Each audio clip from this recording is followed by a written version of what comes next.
Graças a paz, irmãos. O Senhor nos deu a liberdade de poder louvar, adorar o seu santo nome. Isso é bom, não é? O Senhor disse que habitaria no meio dos louvores do seu povo. E vamos pedir que Ele nos faça sentir a sua doce presença.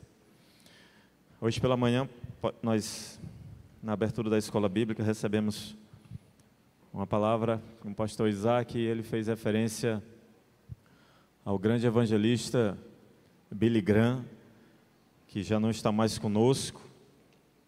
E então logo soube do seu falecimento, né? Começaram a chegar muitas mensagens, os irmãos, os pastores começaram a compartilhar tudo o que aprenderam e ouviram desse grande homem de Deus, o maior evangelista. E eu tive contando, né, da geração do meu avô, da geração do meu pai e da minha geração também. Faleceu no auge dos seus 99 anos. E dentre todas as postagens com palavras do Billy Graham, uma dessas palavras me chamou a atenção, que ele diz o seguinte: um dia você vai ler ou vai ouvir que Billy Graham está morto. Não acredite numa só palavra sequer. Eu estarei mais vivo do que eu estou hoje, e terei apenas mudado de endereço. Terei ido para a presença de Deus. Com certeza está lá. E ele disse também: avivamento não é você descer a rua com um tambor. Avivamento é você subir ao Calvário em choro. Eu me lembro bem disso. Justamente porque o pastor Isaac disse que um grande teólogo também, ao saber do falecimento de Billy Graham, acabou se arrependendo de muita teologia que ele pregou e poderia ter feito de forma diferente. Eu quero compartilhar com os irmãos nessa noite mais um exemplo do Mestre Jesus. Exemplo esse que também esteve nas inúmeras mensagens do grande evangelista Billy Graham, grande homem de Deus. Episódio este narrado por João, um outro evangelista que esteve com o Mestre, e que já ouvimos também esse relato sobre várias nuances, ou de várias formas, porque é uma mensagem preciosa, onde se extrai muitas lições para as nossas vidas. E costumamos passar por esse relato bíblico, um relacionamento intencional, muito intencional da parte do Senhor Jesus, que nos serve de exemplo, e costumávamos passar por ele, muitas vezes para fazer menção, e corretamente fazendo menção, a forma ou a maneira de como se adorar ao Senhor, o nosso Deus. Mas eu quero ir com os irmãos, ou voltar com os irmãos a João capítulo 4, para extrairmos daqui uma esperança, ou uma palavra de esperança para as nossas vidas, porque eu costumo dizer que essa comunidade, Igreja Batista Renascença, é uma comunidade de fé, de esperança e de amor. Não pode nos faltar nada disso. A nossa vida, o nosso proceder, a nossa caminhada cristã revela isso: fé, esperança e amor. Vamos extrair daqui esperança. João capítulo 4. A partir do versículo 1, leia comigo. Os fariseus ouviram falar que Jesus estava fazendo e batizando mais discípulos do que João, embora não fosse Jesus quem batizasse, mas os seus discípulos. Quando o Senhor ficou sabendo disso, saiu da Judeia e voltou uma vez mais à Galileia. Era-lhe necessário passar por Samaria. Assim chegou a uma cidade de Samaria chamada Sicar, perto das terras que Jacó dera ao seu filho José. Ali havia o poço de Jacó. Jesus, cansado da viagem, sentou-se à beira do poço. Isso se deu por volta do meio-dia. Nisto veio uma mulher samaritana tirar água. Disse-lhe Jesus: dê-me um pouco de água. Os seus discípulos tinham ido à cidade comprar comida. A mulher samaritana lhe perguntou: como o Senhor, sendo judeu, pede a mim, uma samaritana, água para beber? Pois os judeus não se dão bem com os samaritanos. Jesus lhe respondeu: se você conhecesse o dom de Deus e quem lhe está pedindo água, você lhe teria pedido e ele lhe teria dado água viva. Disse-lhe a mulher: o Senhor não tem como tirar água e o poço é fundo. Onde pode conseguir essa água viva? Acaso o Senhor é maior do que o nosso pai Jacó, que nos deu o poço do qual ele mesmo bebeu, bem como seus filhos e o seu gado? Jesus respondeu: quem beber desta água terá sede outra vez, mas quem beber da água que eu lhe der nunca mais terá sede. Ao contrário, a água que eu lhe der se tornará nele uma fonte de água a jorrar para a vida eterna. A mulher lhe disse: Senhor, dê-me desta água, para que eu não tenha mais sede, nem precise voltar aqui para tirar água. Ele lhes disse: vá, chame o seu marido e volte. Não tenho marido, respondeu ela. Disse-lhe Jesus: você falou corretamente, dizendo que não tem marido. O fato é que você já teve 5, e o homem com quem agora vive não é o seu marido. O que você acabou de dizer é verdade. Disse a mulher: Senhor, vejo que é profeta. Nossos antepassados adoraram nesse monte, mas vocês judeus dizem que Jerusalém é o lugar onde se deve adorar. Jesus declarou: creia em mim, mulher, está chegada a hora, ou está próxima a hora, em que vocês não adorarão o Pai, nem neste monte, nem em Jerusalém. Vocês, samaritanos, adoram o que não conhecem. Nós adoramos o que conhecemos, pois a salvação vem dos judeus.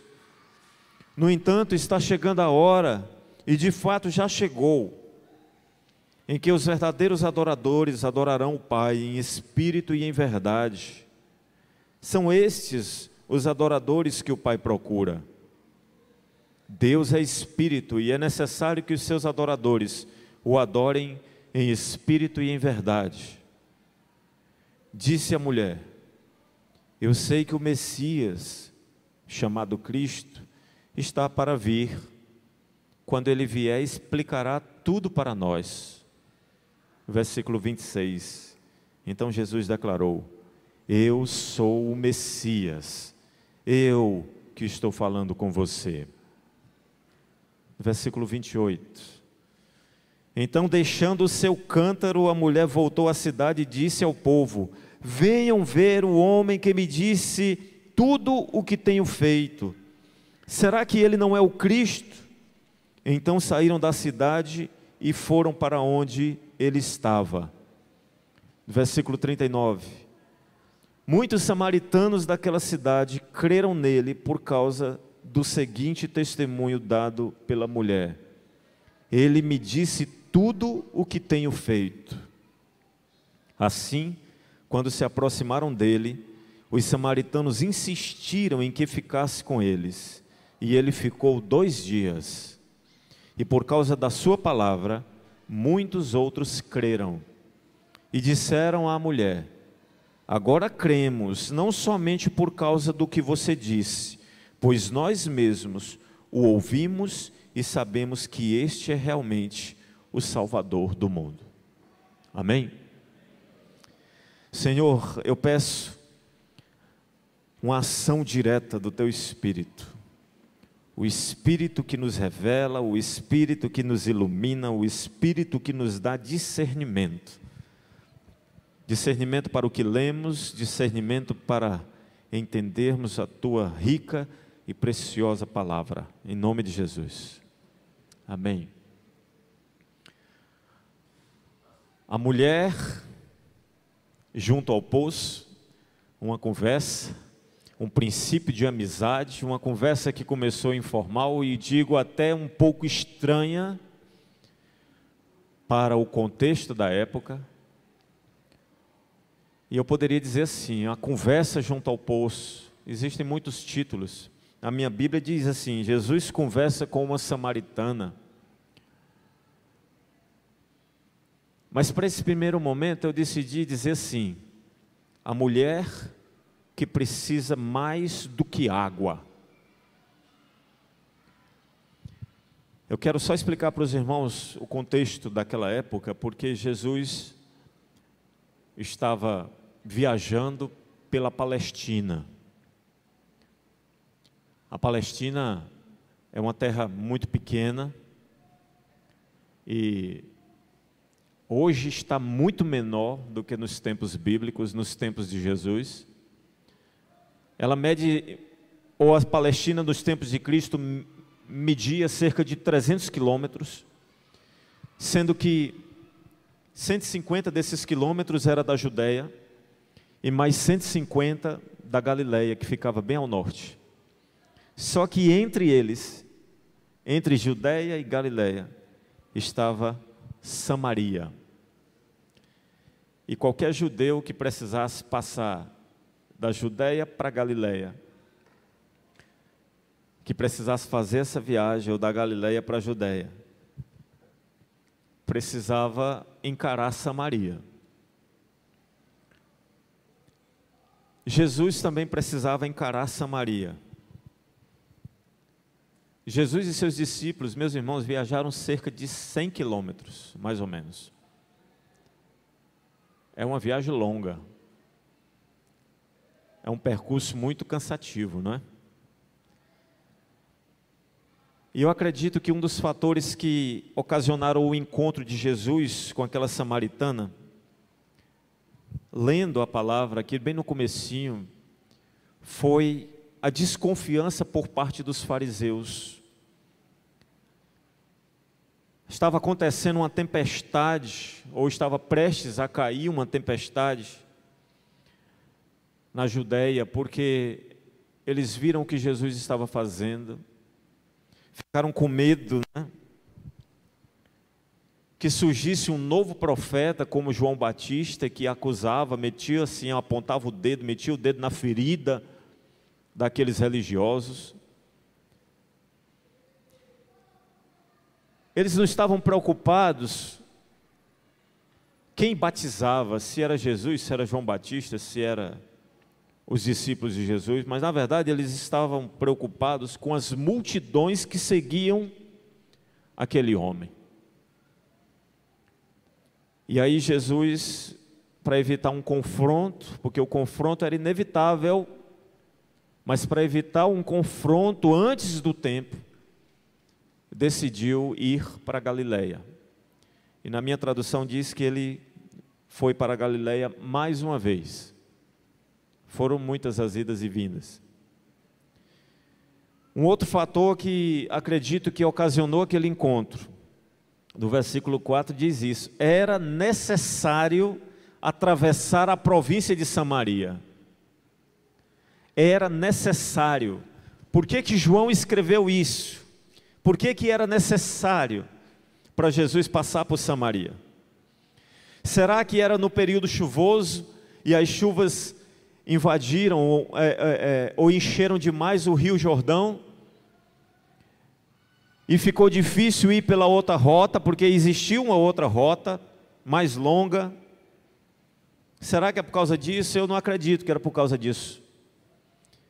Será que o mestre apenas queria cortar caminho, porque se passasse por Samaria era uma economia boa?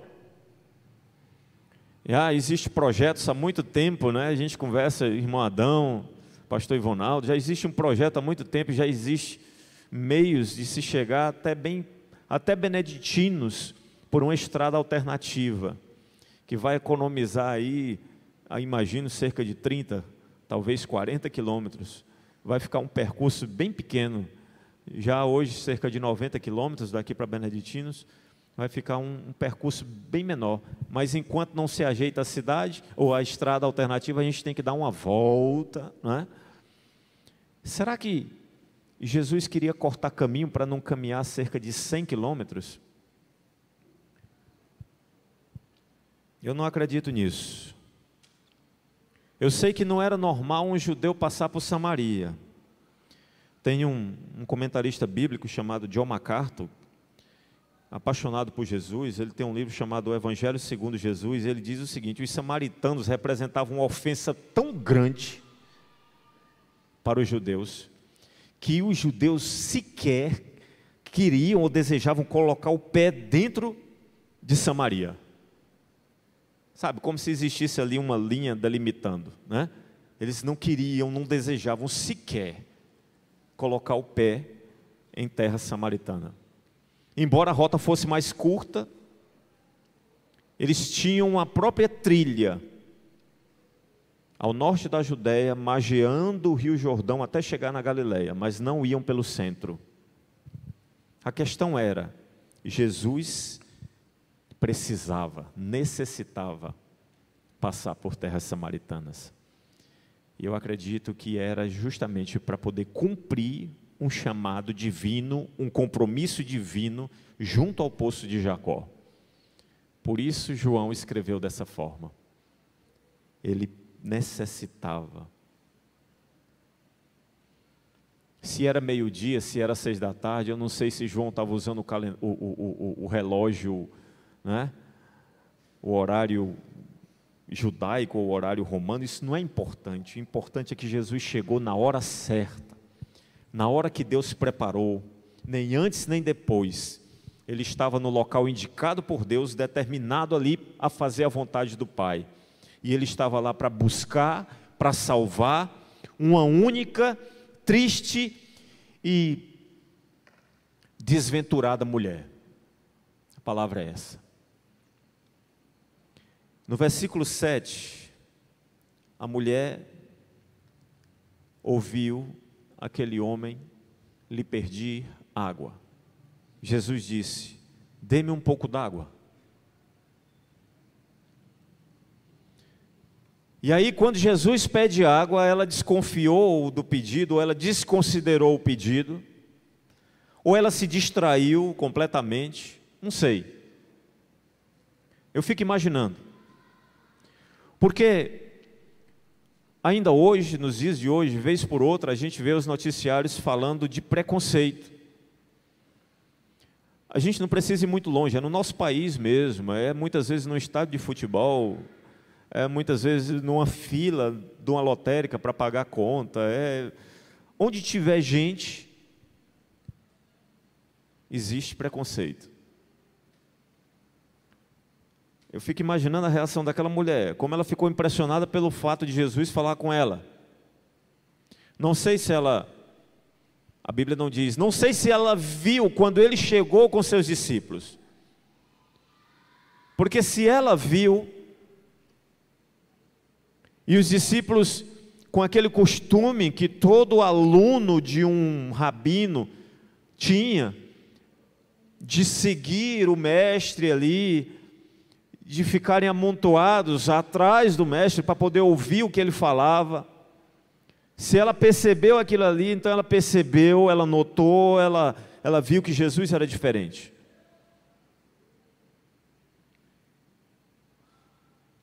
Como sendo tu judeu, pede água a mim, como tu sendo judeu, fala comigo, que sou mulher samaritana. Versículo 9. Havia um preconceito.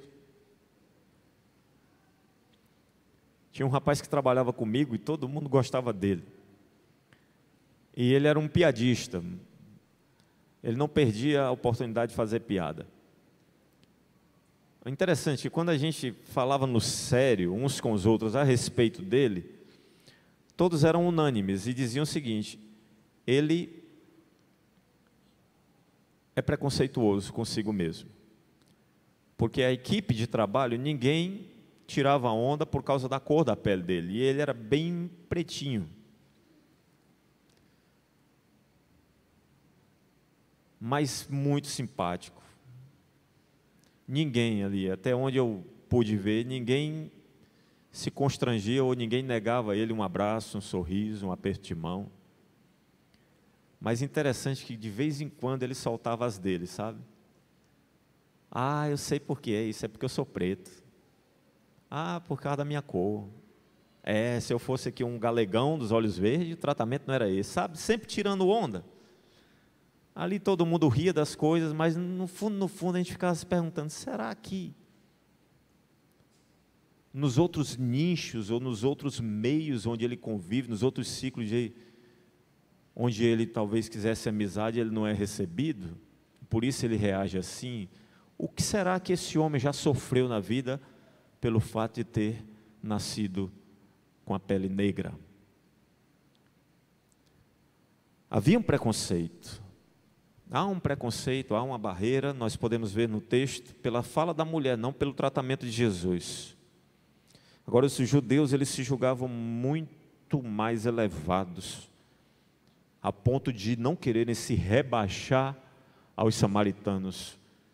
Se rebaixar de dizer bom dia, boa tarde, boa noite, paz do Senhor, ou Shalom, Adonai. Era proibido também um homem judeu falar com uma mulher na rua. Imagine se esse homem fosse um mestre, um rabino, ele não poderia se dirigir de maneira nenhuma a uma mulher. Até porque eram eles que ensinavam isso aos outros homens. Mas esse contato seria muito mais rigoroso, ou seria julgado de forma muito mais rigorosa, se fosse um mestre falando com uma mulher samaritana de vida duvidosa, de vida suspeita. E ali Jesus estava quebrando essas regras, esses preconceitos. Ele conhecia a tradição, a mulher também conhecia a tradição, ela ficou ali perplexa diante de Jesus, pedindo água. Nos tempos do Novo Testamento havia uma desigualdade muito grande entre homem e mulher. Nos tempos bíblicos e em alguns países do Oriente, ainda hoje, homens eles não conversam com mulheres em público, nem que seja sua esposa. Não pode conversar com ela em público, não pode ser visto conversando com ela em público.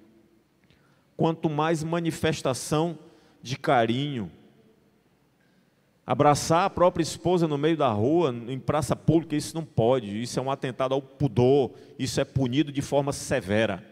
Ainda hoje, se entre um judeu e um samaritano existiam preconceitos profundos, imagine entre um judeu e uma samaritana de vida imoral. Independente do modo como aquela samaritana vivia, os judeus consideravam as mulheres samaritanas como uma completa contaminação para o seu povo. Eu não estou exagerando, eu estou sendo taxativo para que os irmãos entendam o contexto. E um judeu, ele preferia morrer de sede do que receber a água da mão de um samaritano. Muito menos de uma mulher samaritana, muito menos se essa mulher fosse uma pecadora. Imagine no versículo 27, eu não li o versículo 27, mas imagine como os discípulos ficaram perplexos quando chegaram e viram o mestre conversando com aquela mulher. A mulher ela estava surpresa, meus irmãos, com o fato de Jesus pedir água. Ela carregava uma vasilha, um recipiente, algumas traduções dizem que é um cântaro, uma jarra. Mas imagine, aquele judeu pediu água, aquele mestre pediu água do seu cântaro impuro. Mas só que não era o cântaro que estava impuro, a impureza estava na vida dela, e só Jesus poderia purificar. E é provável que na mente daquela samaritana também, por causa do orgulho, porque os samaritanos também não davam o braço a torcer, ela poderia ter pensado o seguinte: ora, tu és judeu, tu necessitas de água, tu não pode tirar água, mas eu posso, e sou mulher e sou samaritana, só eu posso te ajudar. Então ela poderia ali ter chantageado, né? Mas Jesus mostrou para aquela mulher uma realidade totalmente diferente. A mulher é quem precisava de água, água de verdade, e Jesus era a única fonte de água viva, e que agora estava de frente para aquela mulher. A mulher veio ao poço, porque precisava de água, e deparou-se com Jesus, deparou-se com a surpresa, e aí a incredulidade dela foi revelada, o preconceito dela foi revelado, a incapacidade de conhecer e reconhecer o Messias também foi revelada. Essa mulher, por isso que eu disse, ela precisa muito mais do que água, essa água física, essa água no estado líquido, essa água fresca que mata a sede física. E muitas pessoas hoje precisam dessa água. Muitas pessoas precisam muito mais do que água. Essa história ela é muito rica e um breve momento como esse aqui não dá para a gente extrair todas as lições para nossas vidas. Mas imagine as lições que nós podemos aprender aqui. Porque como essa mulher, existem muitas outras na nossa cidade, no nosso bairro. E eu digo outras pessoas, não só mulheres. Assim como essa mulher, tantos outros se encontram à margem da sociedade, e a gente pode chamar de marginalizados. Nós conhecemos, reconhecemos muitas dessas pessoas. Elas estão na nossa vizinhança. Nós, os evangélicos, lamentavelmente, somos culpados de boa parte da marginalização do indivíduo pela sociedade. Porque nós fazemos pouco ou nada para mostrar para a sociedade que homem e mulher, idoso, criança, deficiente, os marginalizados em geral, todos eles são valorizados por Cristo. E como seres humanos, nós devemos valorizá-los também. Não faz muito tempo que nós ouvimos uma mensagem que denunciasse o nosso pecado do orgulho. Foi domingo passado, Lucas capítulo 18, vocês lembram? A oração do fariseu e do publicano. Senhor, eu te agradeço, porque eu não sou igual aos outros homens, muito menos igual a esse publicano aqui, esse marginalizado, esse judeu vendido, esse traíra, esse covarde. Obrigado, Senhor, porque eu dou o dízimo de tudo quanto ganho. Nós falhamos em não ver, ou então fingimos que não vemos a pessoa por trás do pecado. Jesus, ele usou uma linguagem espiritual para falar com aquela mulher. O nosso erro, muitas vezes, é usar uma linguagem mundana para falar com as pessoas. Quando Jesus usou a linguagem espiritual, a mulher, ela pensou na água do poço. É verdade. Mas Jesus não deixou, ou pelo menos ele não desviou o rumo. Porque ele estava liderando aquela conversa, ele trouxe ela, embora ela quisesse escapar, ele trouxe ela para junto dele, para a conversa. Ele encontrou um modo de trazer os pensamentos dela, tirou do poço da água e trouxe para as verdades que ele queria mostrar, que ele queria revelar para ela. Essa mulher, ela cometeu o erro de pensar que Jesus não falaria com ela, Um judeu se reconhecia até pelos trajes, pela barba, pela maneira como cobria a cabeça. Mas hoje não é diferente. Muitos dizem assim: olha, Deus não fala com o homem, esquece que isso é besteira. Os ateus são donos de dizer isso, né? Se ele não existe, como é que você vai falar com alguém inexistente? Os agnósticos dizem que Deus até existe, mas Ele criou o mundo e vazou, deixou o mundo aí jogado. A gente não tem acesso à presença dEle. Os deístas também, é o nome dos movimentos, né? Dizem que Deus criou o mundo, mas abandonou seus habitantes. Ele não fala com o homem. Mas o nosso Deus, mas Jesus Cristo fala com o homem. Independente, não importa a sua posição social, a sua condição financeira, a sua intelectualidade, a sua educação, Jesus fala. Se alguém chega a Deus com sede, Ele vai saciar essa pessoa sedenta. É inevitável. É um dos atributos de Deus, Ele não pode negar quem Ele é. E Ele é esse que mata a sede do sedento. Se essa sede que Ele identifica é por Ele, Ele mata a sede. Ele não pode negar quem Ele é, Ele não pode recusar. Porque Ele disse que faria isso, Ele disse: serei achado de vós. Buscar-me-eis e me achareis, quando me buscardes de todo o vosso coração. Serei o seu Deus. Ouvirei do céu. Ele não pode negar isso. Hoje muitos pensam que não podem falar com Jesus por causa de preconceitos próprios, preconceito dos parentes, que dizem o seguinte: por que você vai mudar de religião?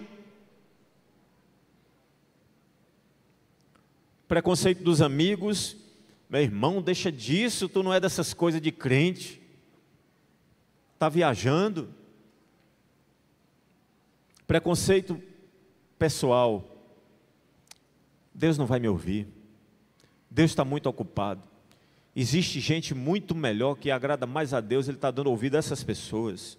Ele já tem tanta gente para atender, Ele não vai ligar para mim.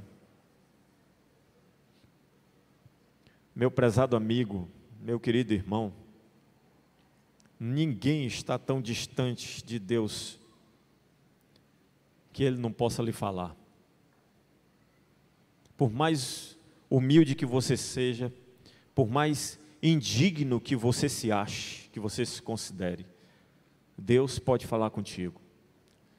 Por mais pecador que você tenha sido, Ele fala através da Bíblia, Ele fala através de um pregador, Ele fala através dos seus amigos, Ele fala através da sua consciência, Ele fala por meio do Espírito Santo. Há muitas pessoas que precisam muito mais do que água, a água física que mata a sede, a água do poço, a água da concessionária. A mulher pensou que o poço de Jacó era a única fonte de água viva. Há milhares de pessoas que pensam a mesma coisa. Aquela mulher, ela se enganou. Ela fez uma pequena confusão entre água física e água espiritual. Mas isso é o que acontece quando nos falta conhecimento, quando ninguém explica para a gente.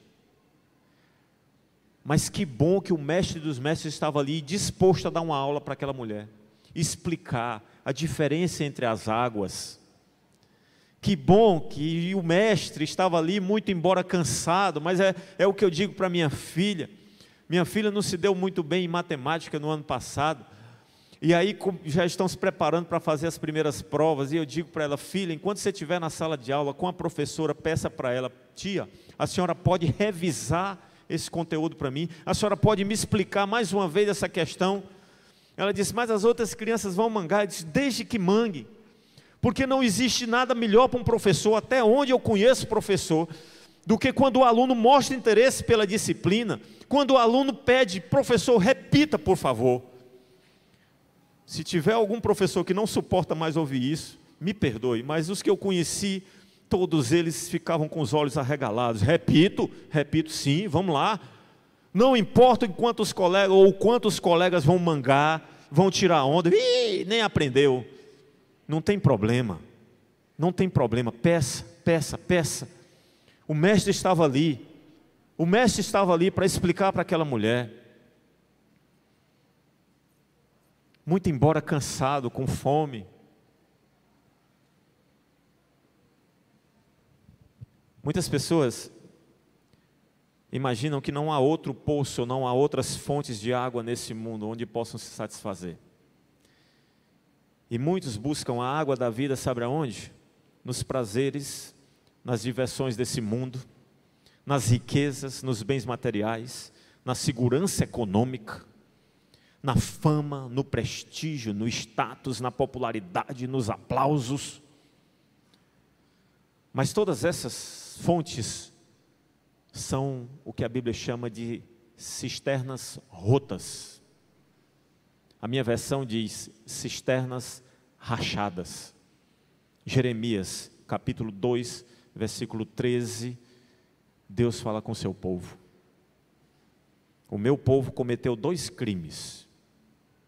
Eles me abandonaram a mim, a fonte de água viva, e cavaram as suas próprias cisternas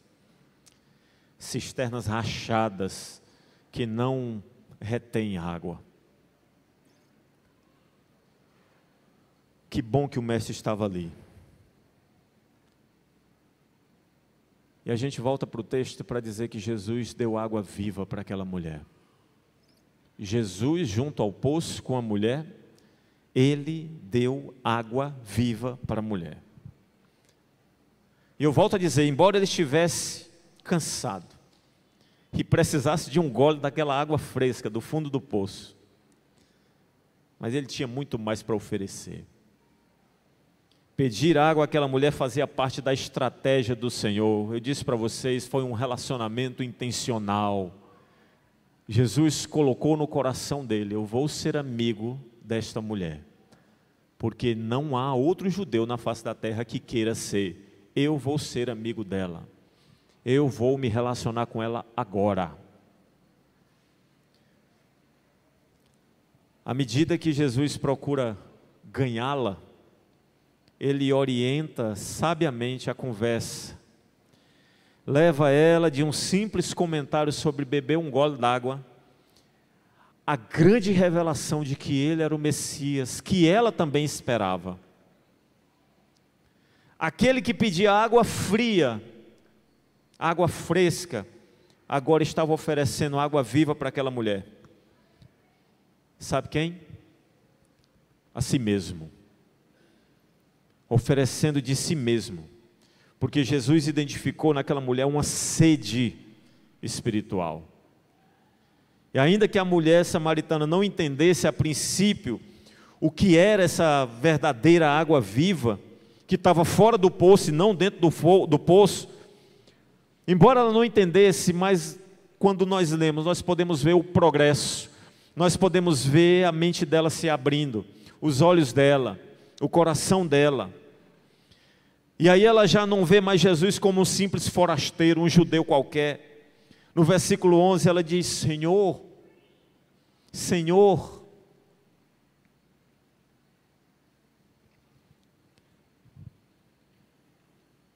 Senhor.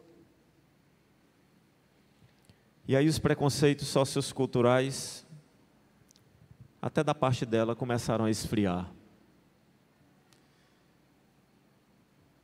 A mulher samaritana era desprezada pelos judeus, é verdade, mas não era só pelos judeus, ela era desprezada pelo seu povo. Eu quero lembrar aqui os irmãos. Ela não tinha uma vida muito respeitosa ou respeitada. Ela vinha de um emaranhado de adultérios e divórcios. Naquela sociedade, então, isso fazia daquela mulher uma pessoa rejeitada, talvez por pouco já tivesse escapado de alguns apedrejamentos. ela tinha o mesmo status de uma prostituta comum. A região da Samaria é uma região farta de água também, pelo menos água subterrânea. Então havia outros poços. O poço de Jacó ficava mais distante do vilarejo. As mulheres costumavam cumprir essa tarefa, como a gente diz aqui no Nordeste, quando o sol está frio, de manhã cedo. Mas ela não podia correr o risco de cruzar com outras mulheres, com as suas vizinhas. Ela fazia isso na hora mais quente, quando ninguém tinha coragem de sair de casa.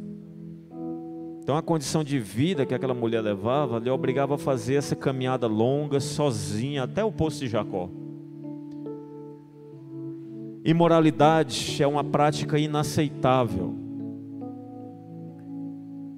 mas não se pode confundir, pelo menos Jesus não confundiu, o pecador com o pecado.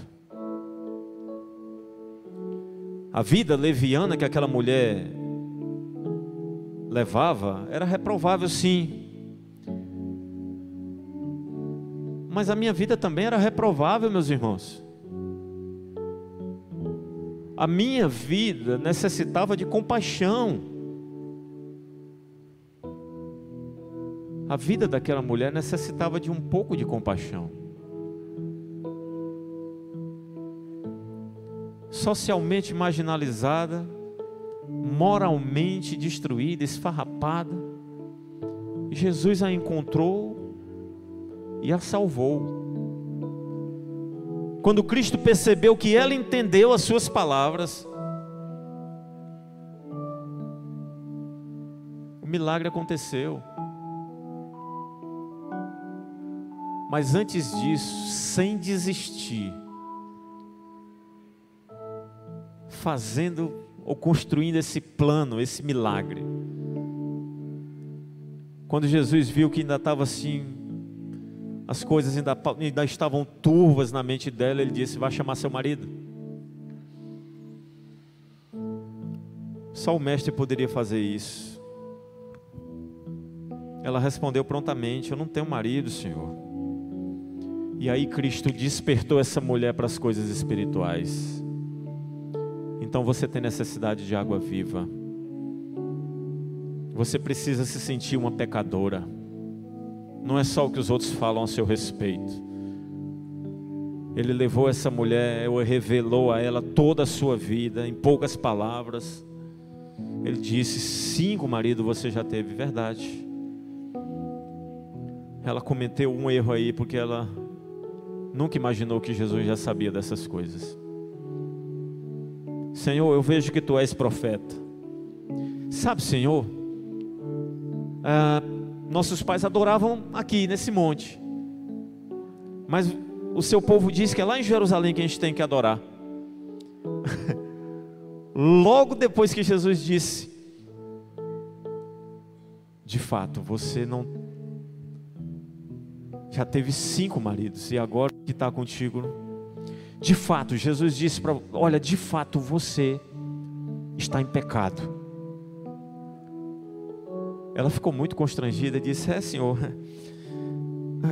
bora adorar, Senhor. Aqui é o lugar da adoração, não é? Ou é lá? Me explica. Tentou mudar de assunto. Jesus disse: eu vou te dar a água da vida. Eu vou te dar água viva.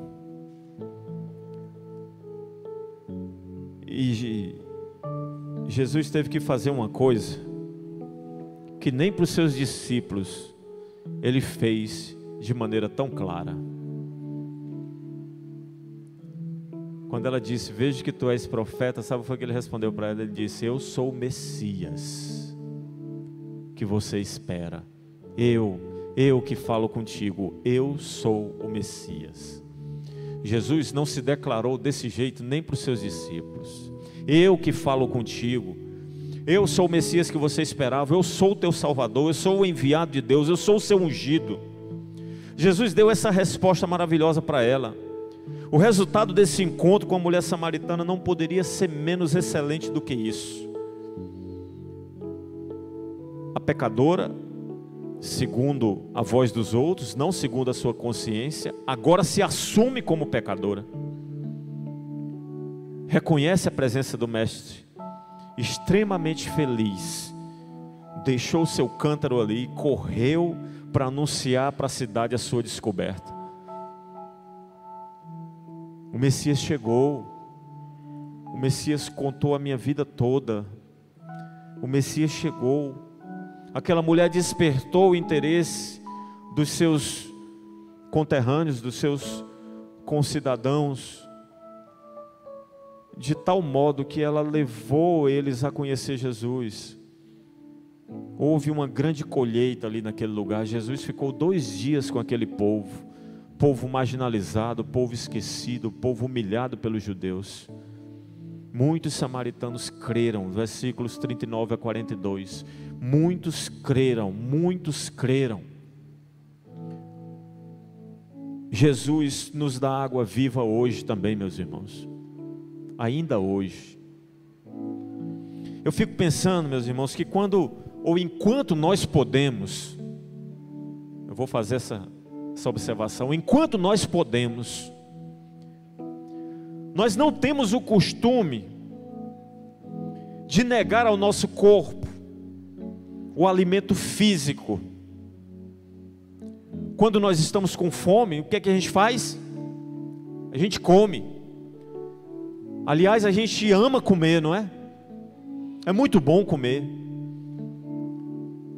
Quando nós podemos, ou enquanto nós podemos, nós somos criteriosos com o alimento. Eu não como dessa marca, eu só como dessa. Isso aqui não falta na minha casa, isso não pode faltar na minha despensa. Nós somos criteriosos. Quando podemos, ainda quando não podemos, ou quando as condições são precárias, quando o corpo pede, a gente dá um jeito de arrumar comida para ele. E ainda assim, da mesma forma, há poucas coisas que dão tanto prazer quanto saciar uma sede quando você está assim bem cansado, quando você passou um dia trabalhando nesse sol de Teresina, quando você vem de uma prática esportiva. Não tem coisa melhor do que um bom suco refrescante, ou um gole de água bem gelado, água de coco, ou o tal do refrigerante, né? Quando o corpo tem sede, a gente dá um jeito de matar a sede. Quando podemos, nós somos criteriosos. Eu só tomo água mineral. Por que a gente não faz assim com a nossa alma, quando ela está sedenta? Quando ela está pedindo para beber? Por que a gente não faz assim com a nossa alma, quando ela está faminta? Davi dizia: como o cervo, assim como a corça tem sede, anseia pelos mananciais de água, assim também é minha alma, Senhor.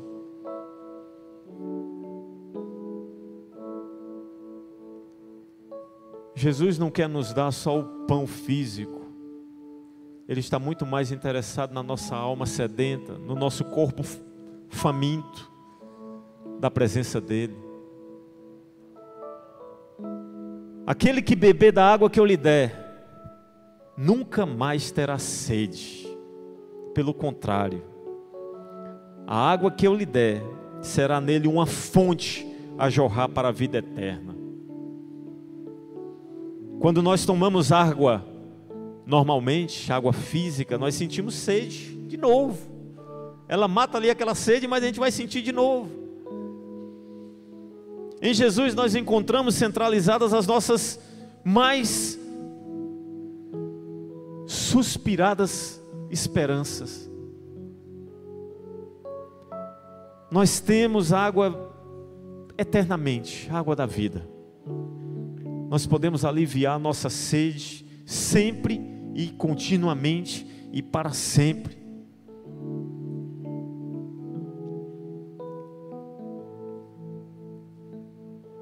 Diz que um homem, depois de uma caminhada muito longa, exaustiva, no sol abrasador, ele encontrou um abrigo. Esse abrigo estava quente, só aumentava a sede dele.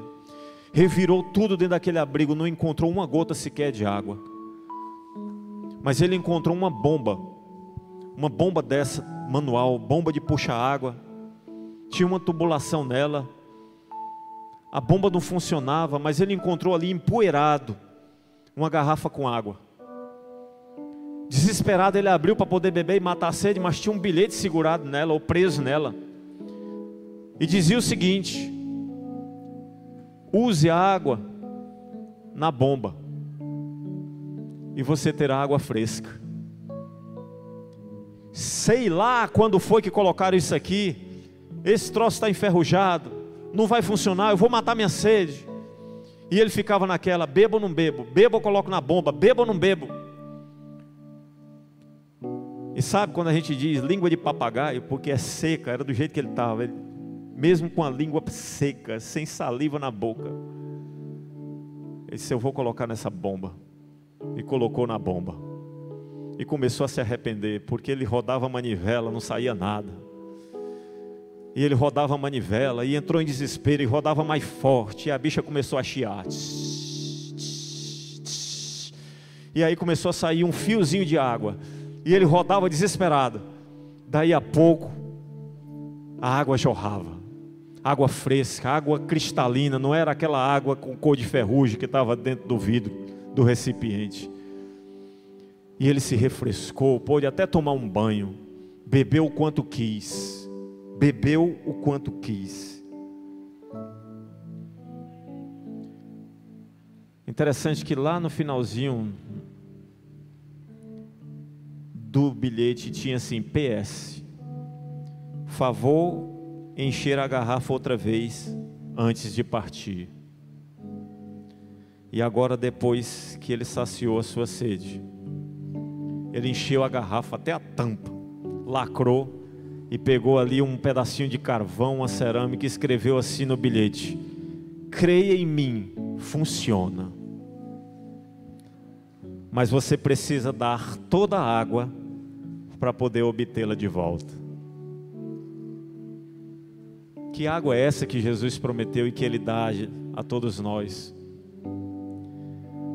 Uma vez no templo, nas festividades, onde o povo judeu tinha um negócio de dançar, de cantar, como que pedindo chuva, e faziam aqueles rituais de oração, de sacrifício. Sabe o que foi que Jesus fez? Jesus se levantou na frente de todos e disse: se alguém tem sede, venha a mim. Venha a mim e beba. Quem crê em mim, do seu interior fluirão rios de água viva. Jesus estava falando para aquele povo: eu sou o Messias. Ele não falou com as mesmas palavras como ele falou para aquela mulher, mas ele se revelou. O apóstolo João, que escreveu esse episódio, disse que ele estava falando do Espírito Santo, que seria dado a todos aqueles que crerem em Jesus. Nós recebemos dessa água viva, está em nós, está em nós. Do seu interior fluirão rios de água viva, porque você é a habitação do Espírito Santo de Deus. O Espírito Santo na Bíblia é simbolizado por essa água viva, porque nos sacia espiritualmente, mata a nossa fome, comunica a nossa energia. Daí em diante, uma vez com esse Espírito, nós somos regenerados, recebemos as primícias do Senhor, os primeiros frutos da graça de Deus. Nós agora temos comunhão com Jesus, e nos vem a paz, nos vem o perdão, a alegria, o amor brota no nosso coração. Se não está brotando no teu coração hoje, meu irmão, é bom você rever a sua vida, é bom você rever a sua conversão. Se você ainda não aceitou esse Jesus, é hoje que Ele está oferecendo a água da vida. Se você tem sede, venha a Ele e beba, é hoje. A promessa é que não sentiremos mais sede, teremos abundantemente. Abra os seus olhos hoje, esqueça o passado, lance fora os seus preconceitos, busque a palavra de Deus, busque o Cristo vivo, alimente a sua alma. Você que possui esse manancial dentro de você, se relacione, Se relacione. Do seu interior fluirão rios de água viva, porque você precisa passar adiante. Você precisa dar toda a água para poder receber de volta. Há muitas pessoas sedentas ao seu redor. Eu quero estender esse convite.